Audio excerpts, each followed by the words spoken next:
Today, we are talking about AI's great divergence, or should I say divergences. I'm talking about the gap in attitudes between the optimistic and the pessimistic, differences of opinion when it comes to the future, and of course, the growing gap between the corporate leaders and laggers. Welcome back to the AI Daily Brief. One of the big themes of the year is the heightened stakes around everything with AI. Obviously, we're seeing that from a technology perspective as agents come online, and then the implication of agents coming online is that it raises the stakes from a work perspective. And then, of course, as the stakes get raised from a work perspective, we have the stakes raised on the politics of AI as well. And that's even before we get into all of the other AI politics issues, even beyond implications for jobs, which are becoming more and more a part of the public discourse. Now, in all of this raised stakes, part of the impact is greater divides between people who sit in different spaces relative to all of these changes. And by that, I mean everything from the difference between leaders and laggers in the corporate sphere to optimists and pessimists in the public sphere. And if you look carefully, this great divergence is showing up in all sorts of different places. We're looking at two of them today in recent studies that have come out, with the first being the annual Stanford Artificial Intelligence Index report. This annual report comes out of the Stanford HAI, or their Center for Human-Centered Artificial Intelligence, is generally seen as a very comprehensive and high-level look at the state of AI, both internal to the industry as well as where it sits in society, and this year tells the divergence story in very clear terms. The report itself is massive, something like 420 pages long, and all across the headliner topics you see this divergence. On their website summary, one of the big themes that they point to is AI experts and the public having very different perspectives on the technology's future. So let's talk about some of these gaps. A representative gap that they point to is the difference in the way that experts versus the general public view AI's likely impact on how people do their jobs. When asked how AI would impact how people would do their jobs, 73% of experts expect a positive impact, compared with just 23% of the public. When expanded out, this gap between experts and the general public shows up all over the place. In addition to that gap we just heard about in terms of how people do their jobs, the economy more broadly sees a similar gap. 69% of AI experts say that AI will have a positive impact on the economy over the next 20 years, compared to just 21% of US adults. Medical care is where the general US public is the most optimistic, with 44% saying that AI will have a positive impact, but that is still vanishingly smaller than the 84% of AI experts who say that. On K-12 education, it's 61% optimism for the experts versus 24% for US adults. And pretty much everyone thinks it's going to be bad for elections, with just 11% of AI experts saying that AI will have a positive impact on elections, which is their closest number to the general US public, of whom only 9% think that it will have a positive impact. And other parts of the study show pessimism in more acute ways. When asked whether AI will create or eliminate jobs, almost a full 2/3 of US adults believe that it will lead to fewer jobs, although perhaps surprisingly, 39% of AI experts also think that it will lead to fewer jobs. Another interesting area of divergence is the gap between formal education for AI and informal education for AI. Stanford points out that while over 80% of US high school and college students now use AI for school-related tasks, only half of middle and high schools have AI policies in place, and just 6% of teachers say that those policies are clear. Basically, everyone is getting their AI skills outside of the formal classroom setting, and of course, reporting them on LinkedIn. One area where AI is not diverging is in the performance of top US versus Chinese models. In fact, it would be much more accurate to call that a convergence, although we'll have to see if that remains once we actually get Anthropic's Mythos and OpenAI's Spud. Staying on AI's performance for a moment, Ethan Mollick has often referred to AI as having a jagged frontier. Basically, it can be massively good in some things, including really hard things, and be just pathetically awful at some other things that it seems like it should be good at the same time.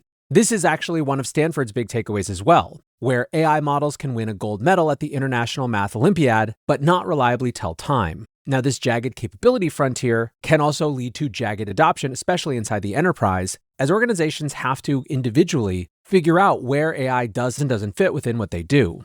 One important area of divergence that is obviously very top of mind for people, Stanford sums up as productivity gains from AI appearing in many of the same fields where entry-level employment is starting to decline. They write, studies show productivity gains of 14 to 26% in customer support and software development, and in areas like software development, where AI's measured productivity gains are clearest, US developers ages 22 to 25 saw employment fall nearly 20% from 2024, even as the headcount for older developers continues to grow.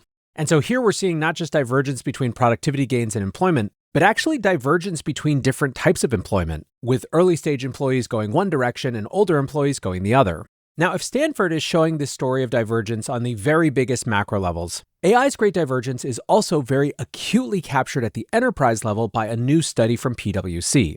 The study is PwC's annual AI performance study, and the headliner stat is that around 75% of AI's economic gains are being captured by just the top fifth of companies. This is one of the clearest indicators I've seen yet of the difference between leaders and laggers when it comes to corporate AI adoption. This comes from a study that interviewed more than 1,200 senior executives who PwC says are primarily at large publicly listed companies. And what's really interesting about this study is that the difference between efficiency AI and opportunity AI, which we talk about fairly regularly on this show, is on full display. And now, by way of reminder, efficiency AI is my term for companies that view AI as a way to do the same with less, basically whose primary interest is in having the same amount of output with less resource input. Opportunity AI, on the other hand, is the idea not of doing the same with less, but of doing more with the same or way more with a little more. Basically, that recognizes that the real opportunity with AI is to go harness new opportunities, do things that weren't possible before, get into new orthogonal fields, release new products, do more R&D, grow towards the future rather than make the present more efficient. And boy, is that on display in this PwC study. They found that leading organizations were twice as likely to redesign workflows to incorporate AI rather than simply adding AI tools. They found that leading companies were approximately 2 to 3 times more likely to use AI to identify and pursue growth opportunities and reinvent their business model. They sum up, the research shows that these top-performing companies are not simply deploying more AI tools. Instead, they are using AI as a catalyst for growth and business reinvention, particularly by pursuing new revenue opportunities created as industries converge, while building strong foundations around data, governance, and trust.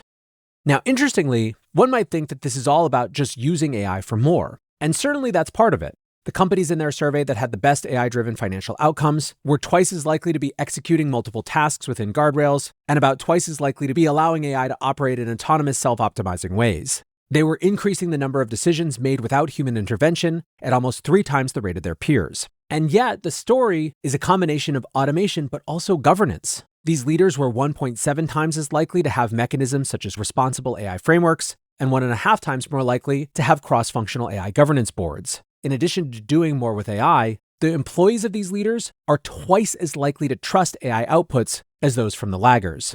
Overall, PwC found that the companies that were the most AI fit in their research delivered AI-driven financial performance that was 7.2 times higher than other respondents' performance. As AI continues to proliferate through society, we're going to continue to see these kinds of divergences. In some cases, particularly in the areas of policy, divergence can actually be helpful. It can inspire better debate, and if we have the right systems in place, better, more considered action. In some areas, however, the divergence is dangerous. Divergence, which turns into underperformance, can threaten individual employees and organizations as a whole. That's going to do it for today's AI Daily Brief. Appreciate you listening or watching, as always, and until next time, peace.